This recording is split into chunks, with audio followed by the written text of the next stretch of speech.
বাদলি মাথা তাও যে বাঁকা সিথা মেদিনীপুরে রায়না চিরন বাঁকুড়ার ওই ফিতা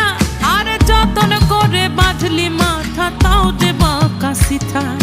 পেছ পাড়িয়া রাজগো